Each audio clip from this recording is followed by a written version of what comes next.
It's time. L'Église est appelée à être la lumière du monde et le sel de la terre. Mais aujourd'hui, un ennemi silencieux s'est glissé dans la maison de Dieu. Cet ennemi, c'est la cupidité. Alors que le monde cherche la richesse matérielle, beaucoup d'églises ont perdu de vue leur mission sacrée. Sauver les âmes et glorifier Dieu. Nous allons explorer comment la cupidité détruit l'Église, comment la parole de Dieu l'expose et comment nous pouvons revenir à l'évangile pur. Quand l'autel devient un marché, les cœurs se ferment. Mais l'Écriture déclare.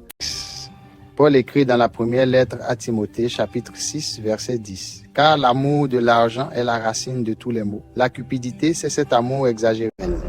La cupidité, c'est l'amour exagéré de l'argent. Un désir insatiable d'en posséder toujours plus. Les billets s'empilent, les mains tremblent de pouvoir. La cupidité devient un poison quand l'argent prend la place de Dieu, quand le ministère devient un commerce et quand le pasteur devient un businessman plutôt qu'un serviteur du Seigneur.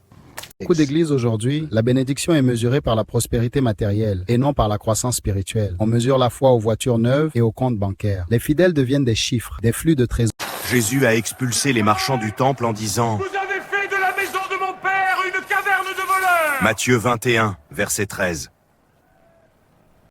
Moi, t'arrives à venir prêcher une activité spirituelle nous samedi, c'est à yon pour nous. Mais mon tarif, mon chaque prédication, c'est $1000. $1000? Parce que c'est une activité de l'église, c'est pas... Moi te rele ou pour prêcher? Oui, c'est $1000. Ou sérieux? Moi te pense c'est ministère pas business. C'est, mais chaise dans le ciel là pas gratis. Assez, vous êtes en train de vous battre devant la croix. Il cache les dîmes dans ce sac. Mensonge, je protège l'œuvre. L'œuvre, c'est de la cupidité, je l'ai en direct. Quelle honte que le monde voit enfin qui... Beaucoup de croyants sont déçus, abusés et blessés parce qu'ils ont été manipulés.